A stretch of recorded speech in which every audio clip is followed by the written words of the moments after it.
שלום לכם. גרי יורובסקי, שוב בארץ. יורובסקי הוא הדובר רב ההשפעה ביותר בעולם, המטיף למעבר לטבעונות מלאה, לא צמחונות, טבעונות. ההרצאה האינטרנטית שלו סחפה מיליונים, רק בארץ יש לה יותר ממיליון צפיות. הוא עובר ממקום למקום, גם בארץ. הוא מרצה בלהט דתי כמעט בנואשות, והוא טוען כך: תעשיית המזון מן החי, בקר, עופות, מאכלי ים, היא הפשע הנורא ביותר בתולדות האנושות. לצד הנועים הרבים אחריו יש גם קולות מנוגדים, יש כאלה שאומרים שהטענות שלו המדעיות לא מאוד רציניות, או המוסריות לא מאוד מחזיקות, ויותר מכל, יש טענות שהאיש מטיף לאלימות, שהארגון שלו מוגדר בכמה ארצות כארגון טרור. גרי יורובסקי, בחוצה ישראל.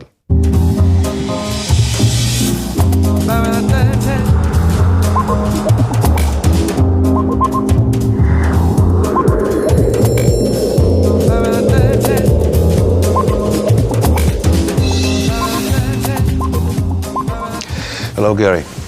Good afternoon. Welcome to the show. Glad to have you here. Quite an astonishing relationship with the Israeli community you're developing, right? Absolutely beautiful. Tell me about it. It's amazing what's going on here. People are listening to the speech. It's the most viewed speech in the history of Israel, which is pretty amazing considering what's been going on here for the last 50, 60, 70 years. I find that people who have been oppressed certainly understand oppression more than others. So I think that's why Israelis are really taking to this message of animal liberation. And it's thrilling to know that people are paying attention and making massive change. Try to compare it to what's happening in other places, like in the States or in Europe. Can you compare it? Well, it's definitely more people are paying attention here than in America. America does have a lot of vegan food, a lot of vegan mock meats, a lot of vegan dairy products. So there's more vegan food there, but more people seem to be interested in veganism here. More people are making that change. Though I understand that you didn't get permission to speak in front of high school students. It's kind of par for the course, same thing back in America. It's really not different here. But it is sad that we can't talk to kids about the truth, about what's going on in the world, that we treat these teenagers like they're babies. They're not babies. They need to understand what's going on. And when you hide the truth from people, then you have atrocities. Maybe the right place is not in schools, but after afternoon lectures and evening lectures might be. Who is your audience in the States and Israel mainly? In the States? Yes. College students, for sure. College students. I only give lectures in colleges in America. I just finished doing 89 lectures in 12 states. Okay, I understand that just a few days ago, you had a very strong recollection of the last time you've been to a slaughterhouse. Yeah. Can you tell me about it? In 2007, I actually went to an auction house. This was my first time I went to a place where they auction off animals. I had been to dozens of slaughterhouses over the years, but I wanted to see this place. It was open to the public, so I did not have to sneak around and break it at 3 in the morning. So I walked right in. I had a camera with me. I went backstage. That day they were auctioning off sheep and cows. Now, first of all, they had the males spray painted on their back blue to mark them and the females pink. The same markings that we've done to humans over the years with those atrocities, which we can talk about later. Yes. What really was disturbing to me and saddening to me was the first time the animals didn't recognize who I was and why I was there. Over the years, every time I went somewhere, it was like they knew I was there for them. And I'm like, I'm getting footage. I'm going to show people what's going on, and I'm going to share this with the world. Well, this was the day that they were just terrified about what was going on, and they turned their backs to me, and they were shaking and shivering. And as they looked back, it was like they were saying, "What are you doing to me now? Where are you taking me now? Why are you stealing me away from my family again? Leave me alone, you two-legged devil. Just leave me alone." And here I am going, wait, no, I'm going to help. I'm just showing people what's going on. And they didn't recognize me. And this is where my anger emanates from, when people don't want to listen to the message. This is why vegans get so militant, because I don't want to be a two-legged devil to the animals or to anybody. I don't want to be vicious and mean and callous and vile. But as a species, we are so callous towards the animals. That's how they view us.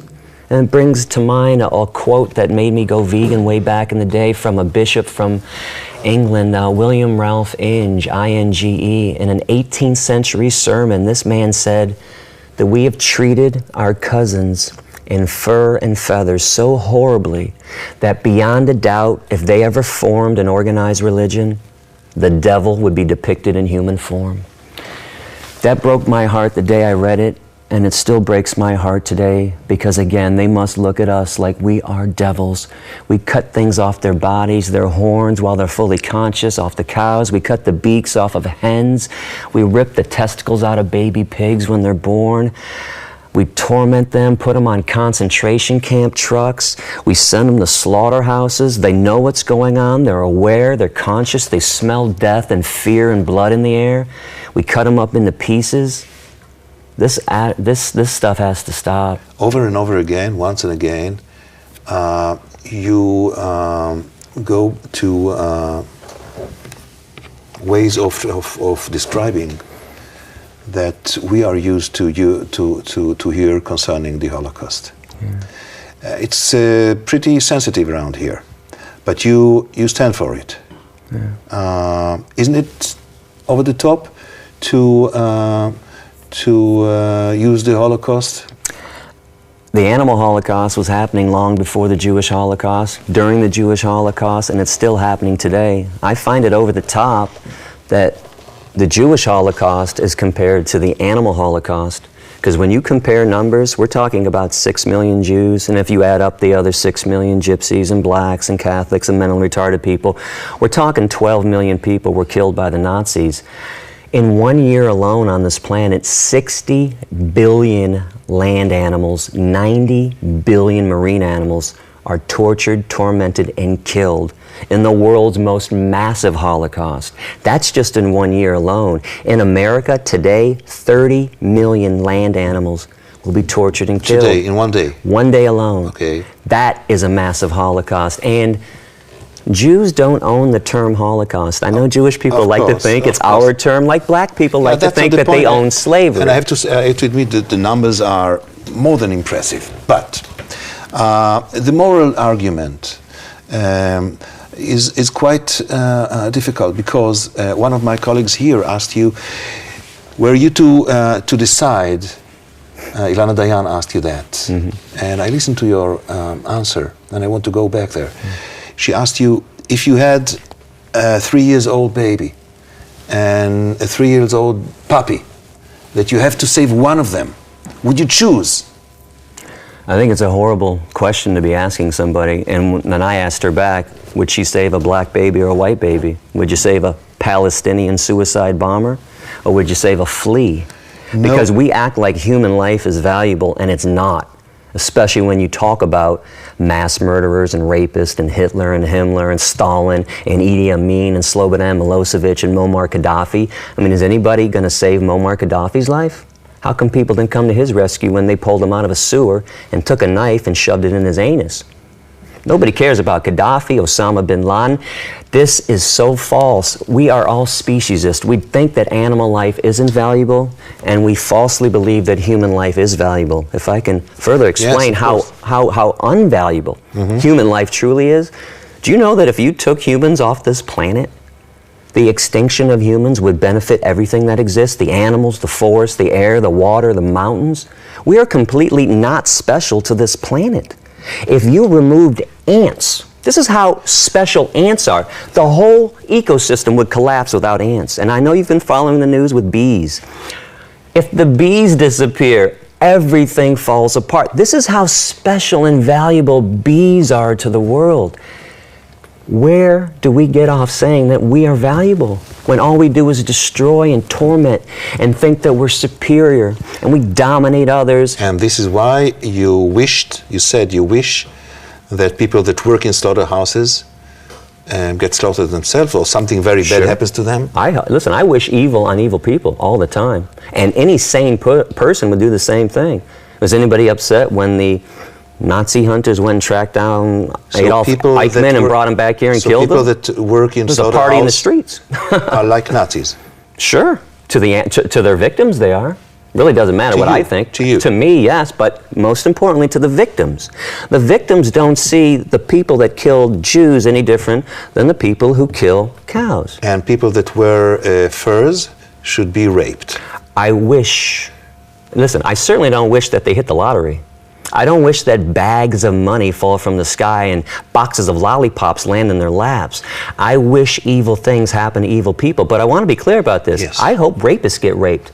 I hope child molesters get raped. I hope all the evil people in the world have evil done upon them, so maybe they can, for the first time in their lives, understand what it means to be treated like nothing.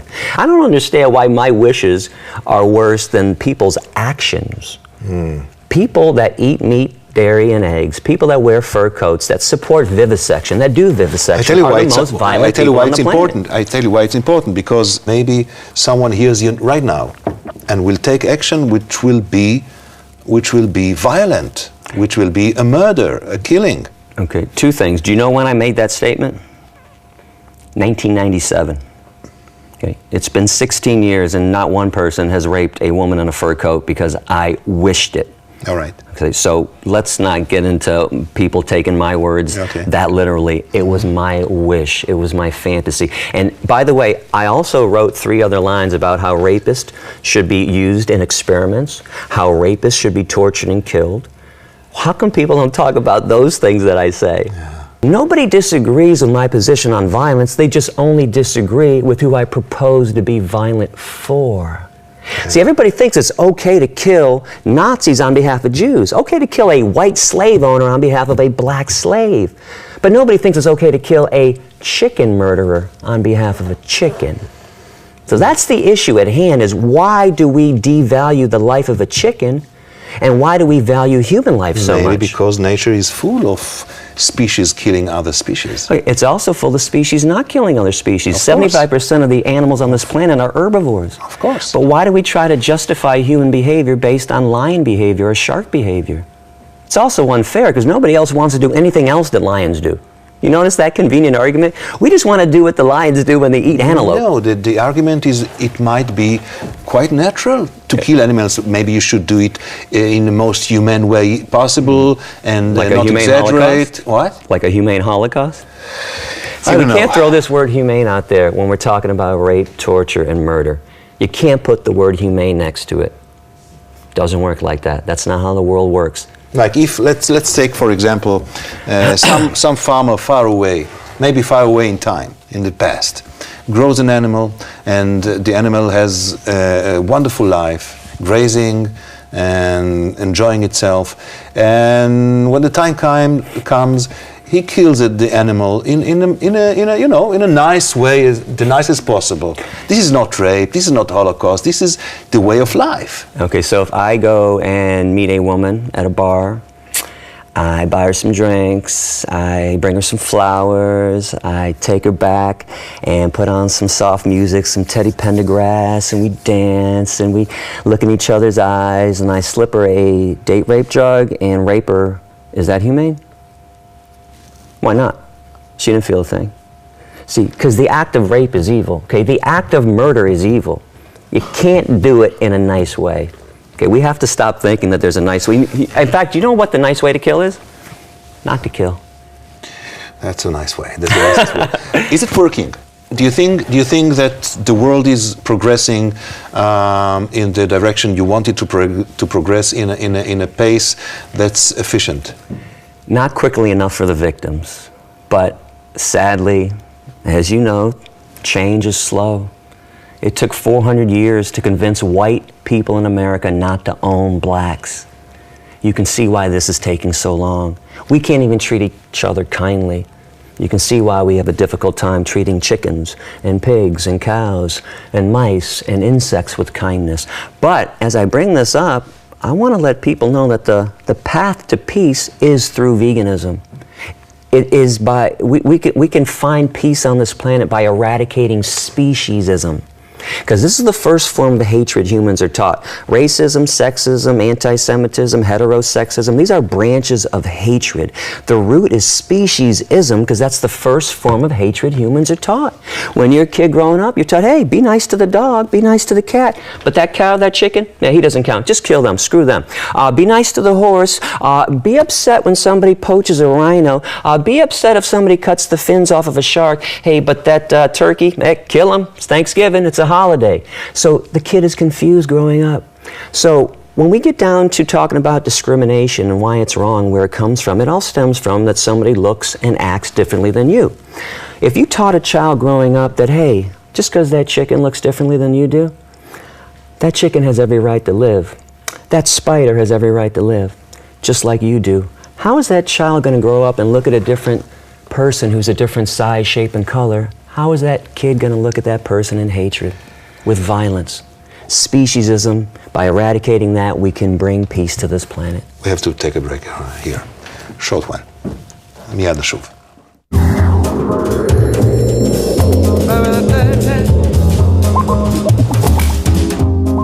שלום לכם ותודה שאתם איתנו, אנחנו עם גרי יורובסקי. הוא לא אוהב שקוראים לו הגורו של הטבעונות, אבל כך נהוג לקרוא לו. שנמצא שוב בארץ ללא מעט הרצאות, שרובן ככל שאני מבין מלאות. ההצלחה שלו בארץ, הקשב אליו בארץ, שדיברנו עליו בחלק הראשון, הוא בהחלט יוצא דופן גם יחסית לעולם. I want to ask you, Gary, about your concentrating on the moral argument. Might be that the health or medical argument in not eating meat may be more effective, or the ecological argument of the meat industry spoiling this planet might be more effective, but you make it a point to concentrate on the moral argument almost solely. Why? Because we claim to be moral beings. We claim to know right from wrong. We claim to be compassionate. And as long as humans make these claims, I'm going to be in everyone's face and say, you can't do it halfway. You can't pick and choose who to be kind to and when to be kind. You're kind across the board or you're not. And I'm confused as to why we always have to go back to the table of justice and beg the majority of people to stop harming and killing somebody else. We do this over and over again. Can't we just cut to the chase and say that everyone on this planet deserves fair and equal treatment? People who eat meat, cheese, milk, and eggs are on the wrong side of justice. People who don't support animal rights will not win this battle. Injustice cannot live forever. It lasts a long time, unfortunately, for the victims, but injustice cannot live forever. Can you be friends with someone who's not vegan? I am. My best friend in the world of 35 years isn't vegan. No. No. And your family, your close family? I'm not close with my family at all. They're not vegans. Different relationship that I have with them than I do with Darren. Darren's honest about it. See, the problem that I have is when people lie about why they harm animals, that animals don't think, that they can't feel, that they're not smart, that I need my protein, that we can do it in a humane way. Darren looks me in the eye and says, Gary, you know damn well animals don't deserve this treatment, and so do I. I'm too lazy to switch. What do you want from me? Now, I despise his laziness. I despise everyone's apathy. But at least it's honest. At least you're not trying to come up with a stupid excuse to harm and kill animals. Because when people start lying, that's when I start getting angry. So I want to eradicate the lies and get down to the issues at hand. But if someone were to convince you that the ecological argument or the health, the medical argument may be much more effective, why don't use it? Because the issue is going to be ethics to me. Health issues are selfish reasons. I'm trying to make people unselfish. The reason why we're so mean to animals, because we think we're so special. That's selfish. I'm trying to make people unselfish. I'm trying to make people be altruistic. Now, here's what I love about the health benefits of veganism. When you're being altruistic, you should never expect anything in return. Right. When you're vegan, you get a lot of great things in return. Your health, you're good to the earth.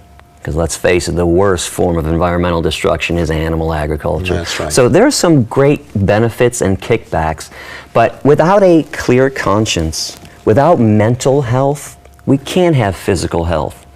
So if you're going to focus on the physical health aspects and miss this aspect, you're still not right. You said one of your best friends is not vegan, is a carnivore. Yeah. So you can be friends with someone who's a carnivore. I just want to further explain this. What humans do to animals is completely evil. I won't mince my words on that. Yeah.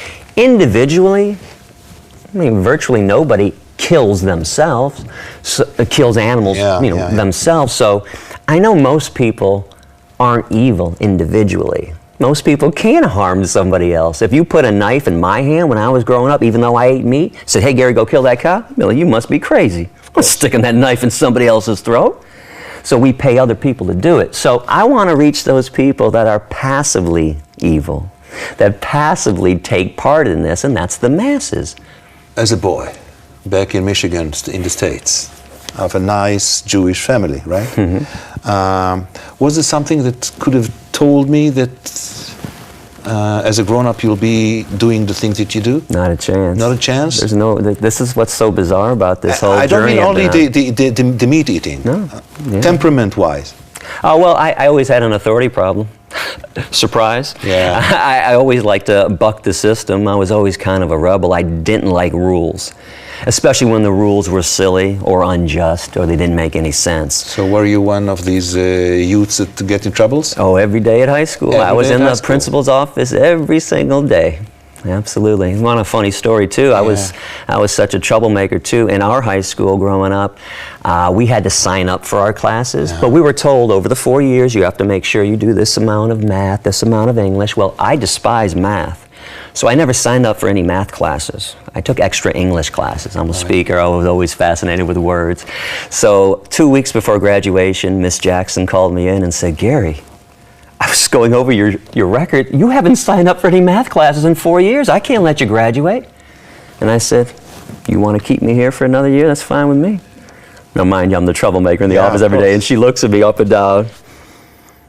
Just get out of here, sighs the sheet. Go get out of here. Only I can get away with something like that. So, and eventually you find yourself in jail as well. Yeah, well, when I first found out about the animal issues, I of course looked up other revolutions in history. I saw what Gandhi did, that he was going to jail and getting arrested. I saw Martin Luther King and Rosa Parks and Cesar Chavez. They were all getting arrested for their cause, doing civil disobedience. So I thought that was the path to help animals become liberated. So that's what I went out and did too. Well, did you free some animals? I freed 1,542 mink from an animal concentration camp in Blenheim, that's why you Ontario. went to jail? That was one of the jail. That was the first major one that put me on the map. Things went badly for me that night. 540 mink did escape, and they were never going to be tortured again. Mink have their necks broken, by the way, manually on a fur farm. I was apprehended that evening. It was Easter Sunday, 1997, when I did this. I thought that was a good day to go help somebody out.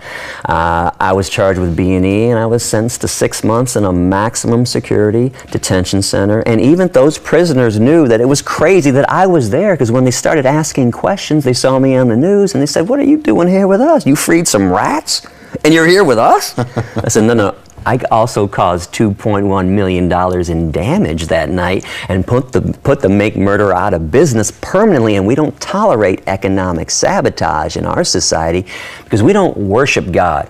I saw a stat that 96% of the population believes in God. I don't deny that. I just wish they worship God, because people worship the root of all evil. People worship money, and that's why all this violence takes place too. Capitalism. It is the most profitable business on this planet since the beginning of time, animal slavery. Nothing comes close. Not cars, not gasoline, not oil, not computers. Nothing compares to the amount of money being made off the backs of animals, literally. Do you believe in God? Yes, I do, absolutely. I will talk openly about God. I don't believe in organized religion, but I absolutely believe in God.